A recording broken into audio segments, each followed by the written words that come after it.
Hello students, आज हम biology के अंदर 10th क्लास का एक टॉपिक स्टार्ट कर रहे हैं, मानव तंत्र। मानव तंत्र ये 10th क्लास का दूसरा चैप्टर है, जिसमें कंप्लीट मानव के अंदर जितने भी तंत्र हैं उनकी हम चर्चा करेंगे, उनके स्ट्रक्चर देखेंगे, उनकी क्रिया विधि की बात करेंगे, उनके कार्यों की बात करेंगे। ठीक है, ह्यूमन सिस्टम्स की बात करें। देखिए, ह्यूमन सिस्टम को समझने से पहले हमारे को एक चीज़ समझनी पड़ेगी, जो हम पढ़ते आए हैं कि जो सजीव है, ठीक है, इसकी मूलभूत इकाई क्या होती है? मूलभूत या मैं इसको कह सकता हूं संरचनात्मक एवं क्रियात्मक इकाई। संरचनात्मक एवं क्रियात्मक इकाई, यूनिट, ये होती है हमारे पास में किसी भी सजीव की मूलभूत एवं, या मैं कह सकता हूं संरचनात्मक एवं क्रियात्मक जो इकाई होती है वो होती है एक सेल, एक कोशिका। ठीक है, कोशिका।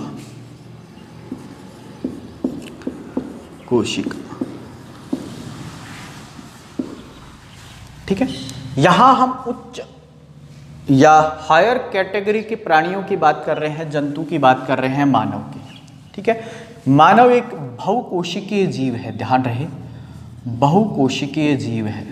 ठीक है, बहुकोशिकीय जीव, और इसका जो शारीरिक संगठन है वो अंग तंत्र प्रकार का होता है। इनमें अंग पाए जाते हैं, तंत्र पाए जाते हैं।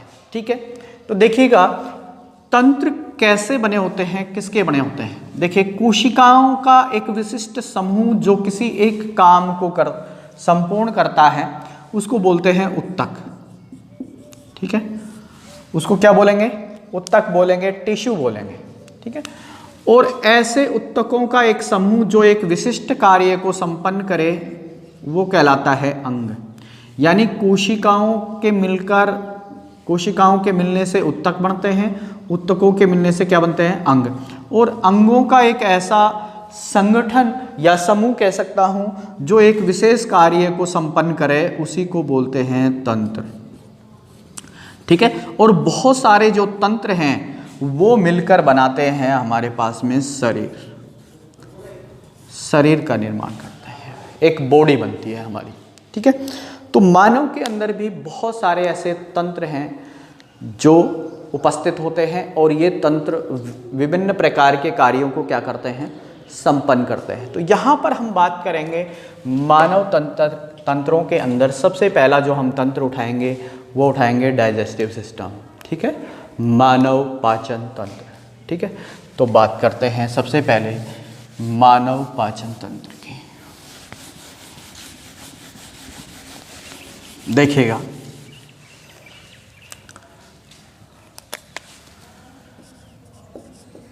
पाचन तंत्र,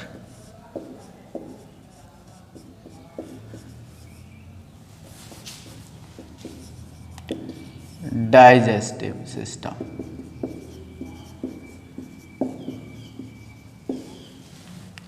ठीक है, इस पाचन तंत्र को समझने से पहले हमारे को कुछ बातें, जनरल बातें समझना होगा। देखिएगा, कोई भी जीव है उसमें कोशिकाएं हैं, उन कोशिकाओं के अंदर उपापचय क्रियाएं होती रहती हैं।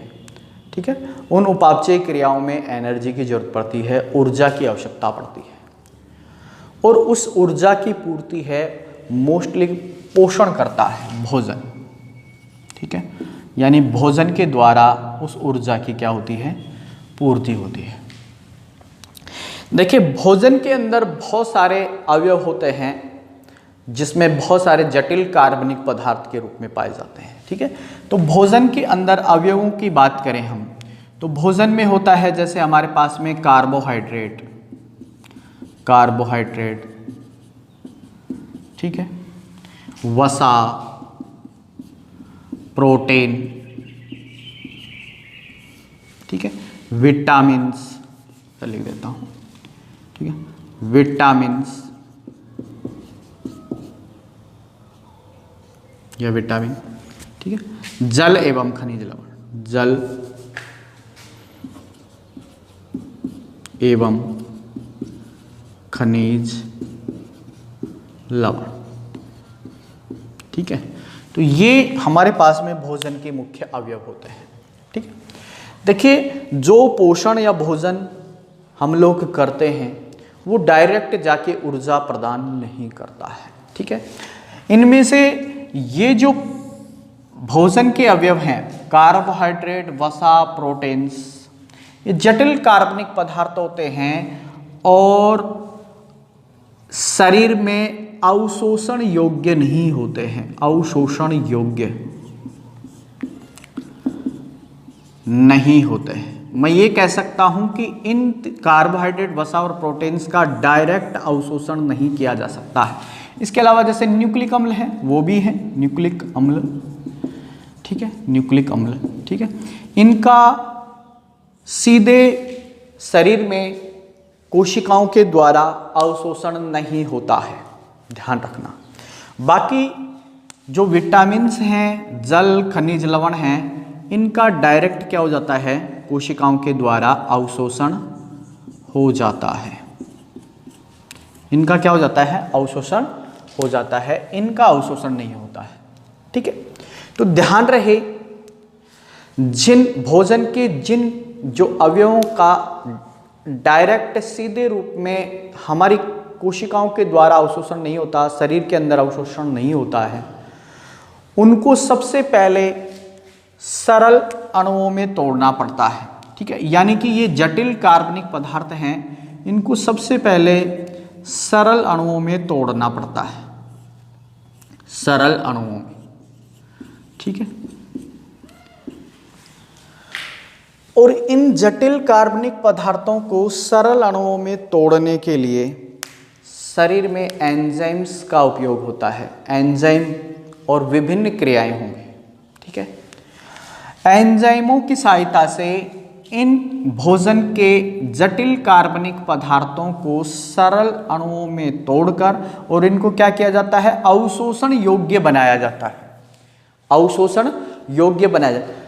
अब आपके सामने सवाल आएगा, क्यों बनाए इनको अवशोषण योग्य? क्योंकि ये एनर्जी प्रदान करने वाले, शरीर के अंदर एनर्जी उत्पन्न करने वाले पदार्थ है और ऊर्जा की हमारे को आवश्यकता पड़ेगी। जितनी भी क्रियाएं होंगी शरीर में, उन सब के लिए किसकी जरूरत पड़ती है, ऊर्जा की। और वो ऊर्जा की पूर्ति होती है हमारे पास में भोजन से, ठीक है। तो भोजन से सीधे ही ऊर्जा प्राप्त नहीं होगी, सबसे पहले कुछ ऐसे पदार्थ जो भोजन में हैं, जो अवशोषित नहीं होते हैं, उनको सबसे पहले क्या किया जाता है, सरल अणुओं में तोड़ा जाता है एंजाइमों की सहायता से, ठीक है।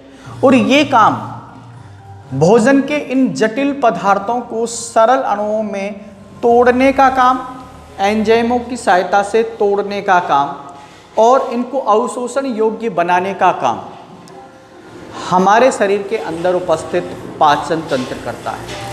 कौन सा तंत्र करता है?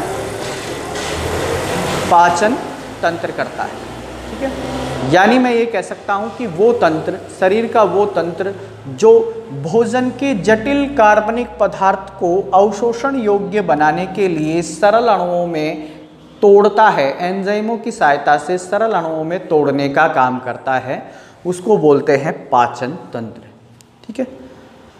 अब बात यहाँ पे आ गई कि पाचन तंत्र तो हो गया, लेकिन पाचन क्या है? सबसे पहले हमारे पास में शब्द होना चाहिए पाचन। डाइजेशन क्या है? तो भोजन के जटिल कार्बनिक पदार्थों को सरल अणुओं में तोड़ना ही क्या है? पाचन है, ठीक है। यानी मैं ये कह सकता हूँ वह प्रक्रिया जिसमें भोजन के जटिल अणु एंजाइमों की सहायता से सरल अणुओं में टूटते हैं, ठीक है, उसको क्या बोलेंगे? पाचन, ठीक है। तो पाचन की क्रिया कहाँ होगी? पाचन तंत्र में।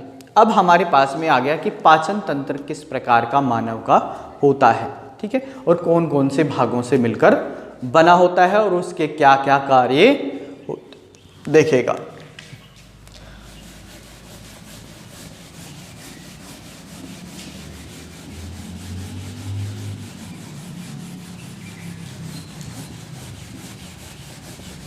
सबसे पहले पाचन तंत्र की बात करें तो पाचन तंत्र के दो भाग होते हैं। मोस्टली पाचन तंत्र को हम दो भागों में बांटेंगे, ठीक है। पाचन तंत्र का एक भाग हमारे पास में होता है, उसको बोलते हैं आहार नाल। आहार नाल, एलिमेंट्री कैनाल होता है, एलिमेंट्री कैनाल इसको अंग्रेजी में बोलते हैं। और एक होता है पाचक ग्रंथियां, पाचक ग्रंथियां, ठीक है। तो मोस्टली पाचन तंत्र के कितने भाग हो गए? दो भाग, आहार नाल और पाचक ग्रंथियां, ठीक है। आहार नाल और पाचक ग्रंथियां, ठीक है। तो आहार नाल और पाचक ग्रंथियां मिलकर क्या बनाती हैं? पाचन तंत्र का निर्माण करती हैं, ठीक है। सबसे पहले हम इसकी स्ट्रक्चर को समझेंगे चित्र की सहायता से, ठीक है।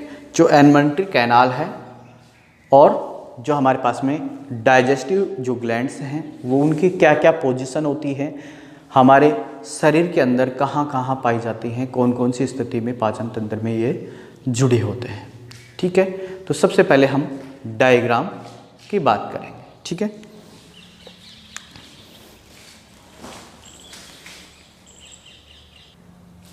देखें, पाचन तंत्र के अगर हम स्ट्रक्चर की बात करें तो मानव के पाचन तंत्र के अंदर देखिए कौन कौन से भाग कहाँ से स्टार्ट। देखिए आहार नाल है, वो आहार नाल मुख गुहा से और गुदा द्वार तक फैली होती है, ठीक है। मुख के अंदर ये नासा मार्ग है, ये हमारे पास में सैलावरी जो ग्लैंड है, लार ग्रंथि है, ठीक है। ये मुख गुहा है, ये ग्रसनी है, ये हमारे पास में ग्रास नाल है जिसको भोजन नली भी हम कहते हैं, ठीक है। ये आके खुलती है हमारे पास में आमाशय के अंदर, ये आमाशय का भाग है, आमाशय, ठीक है। इस आमाशय में तीन पार्ट होते हैं मोस्टली, जहाँ पर जो ग्रास नाल आके खुलती है आमाशय में, इस भाग को हम जो है कार्डियक भाग कहते हैं या झठरागम, झठरागम, झठरागम, ठीक है। झठरागम भाग कहते हैं, कार्डिक भाग कहते हैं, ठीक है। ये जो बीच में जो सबसे बड़ा पार्ट है इसको बोलते हैं फंडस, ठीक है। फंडस या इसको हम बॉडी या काय भी कहते हैं, ठीक है। यह स्टोमक की काय होती है, ठीक है। और इसका जो अंतिम भाग जो हमारे पास में ड्यूडेनम के अंदर आके खुलता है, यानी ग्रहणी में खुलता है, इस भाग को हम कहते हैं पाइलोरिक भाग, पाइलोरिक,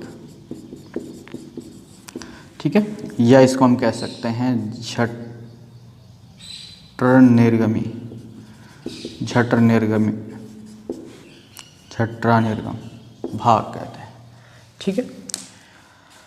यहाँ से हमारे पास में छोटी आंत स्टार्ट हो जाती है, छोटी आंत्र, जिसके अंदर ये जो हमारे पास में यू आकार की ये जो सबसे आगे का पार्ट है, इसको अग्र शुद्र आंत्र के नाम से जानते हैं, या इसको ग्रहणी भी कहते हैं, ग्रहणी, ठीक है। या ड्यूडेनम, ड्यूडेनम कहते हैं इसको, ठीक है। ये हमारे पास में मध्य शुद्र आंत्र होती है ये, ठीक है। हमारे पास में इसको हम मध्य शुद्रांत्र जेजुनम कहते हैं, जेजुनम, जेजुनम, ठीक है। उसके बाद में हमारे पास में इलियम आती है, ठीक है, इलियम। तो इसको हम कंप्लीटली रूप से इसको शुद्रांत्र लिख देता हूँ, शुद्रांत्र यानी छोटे आंत्र, ये शुद्रांत्र होते हैं, ठीक है। शुद्रांत्र, छोटे आंत्र, छोटे आंत्र। उसके बाद में हमारे पास में ये जो पार्ट है, जो छोटे आंत का ये पार्ट जो बड़ी आंत में खुलता है, इस भाग को कहते हैं अंधनाल, अंधनाल। और इसी भाग से एक अंगुली नुमा या कृमि रूपी एक छोटी सी अंगुली जैसी स्ट्रक्चर जुड़ी होती है, इसको परिसेसिका, कर्मी रूपी परिसेसिका या फिर अपेंडिक्स बोलते हैं, अपेंडिक्स, अपेंडिक्स, ठीक है। ये अभी एक निष्क्रिय या अवशेषी अंग के रूप में मानव के अंदर पाई जाती है। ठीक है, फिर ये हमारे पास में बड़ी आंत स्टार्ट हो जाती है, इसको हम बोलते हैं बृहदांत्र। ठीक है, बृहदांत्र। ठीक है, इसके भी हमारे पास में देखिए ये वाली जो भुजा होती है बड़ी आंत की, ठीक है, इसको बोलते हैं आरोही भुजा, आरोही भुजा। ठीक है, इसको हम बोलते हैं, ये इस प्रकार के जो भुजा है इसको बोलते हैं अनुप्रस्थ भुजा, अनुप्रस्थ भुजा। और ये है हमारे पास में अवरोही भुजा। इसके बाद में मलाशय एक रेक्टम आता है, रेक्टम भाग होता है। ठीक है, मलाशय, मलाशय, और ये मल द्वार है। ठीक है, ये जो पार्ट है मल द्वार। ठीक है, ये हमारे पास में पाचन तंत्र के भाग हैं। ग्रंथियों की बात करें, लार ग्रंथियां हैं हमारे पास में, ये मोस्टली मानव में होती हैं 3 जोड़ी। ठीक है, 3 जोड़ी ग्रंथियां होती हैं, जिसमें हम इनको जो है कर्णपूर्व ग्रंथि, इसके अलावा अधो जिह्वा ग्रंथि, और एक तीसरी जो जोड़ी होती है उसको कहते हैं अधो जंभ, जंभ यानी होता है जबड़ा ग्रंथि। ठीक है, इनके डिटेल्स हम पढ़ेंगे, पहले डायग्राम की बात कर रहे हैं। यहाँ पर शरीर की सबसे बड़ी, अगर हम ग्रंथि की बात करें तो शरीर की सबसे बड़ी ग्रंथि होती है यकृत ग्रंथि, और ये बहिस्रावी ग्रंथि है, ये बात ध्यान रखना। अंतःस्रावी ग्रंथि सबसे बड़ी की बात कर लेंगे, ठीक है, तो वो थायराइड ग्रंथि होगी। तो सबसे बड़ी शरीर की जो ग्रंथि है, बहिस्रावी ग्रंथि है, वो है यकृत ग्रंथि।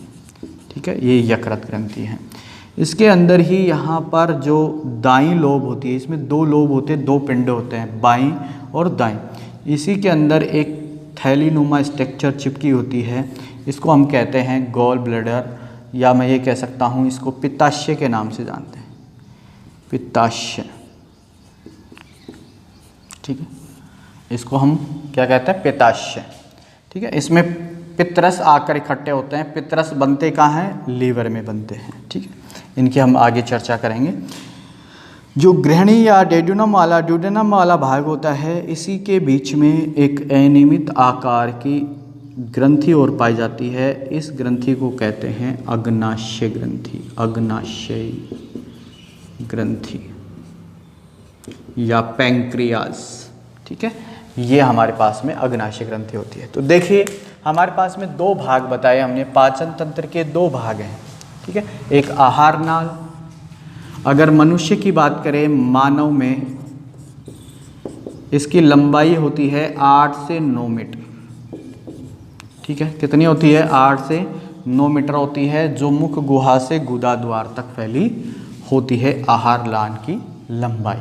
ठीक है, अगर हम बात करें इसके अंदर कौन कौन से भाग हैं, ठीक, तो देखिए सबसे पहले बात करें मुख एवं मुख गुहा, मुख गुहा।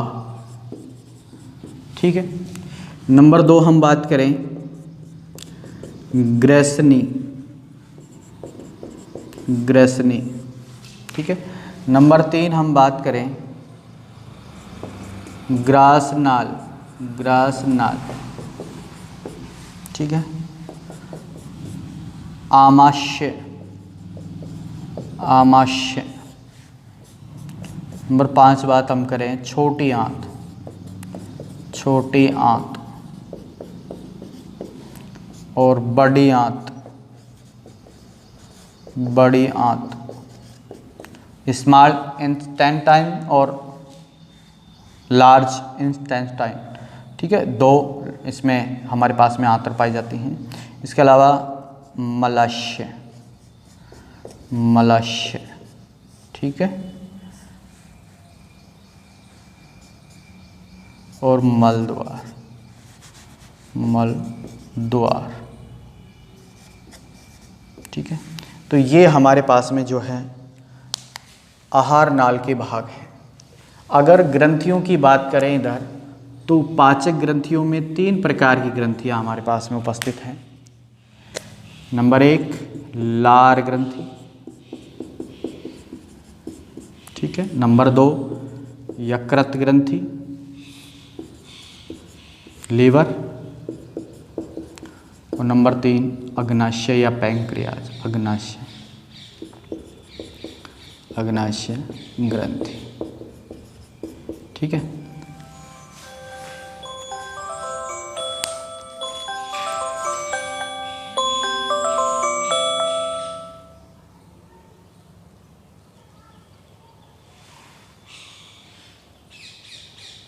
अग्नाशय ग्रंथि, ठीक है।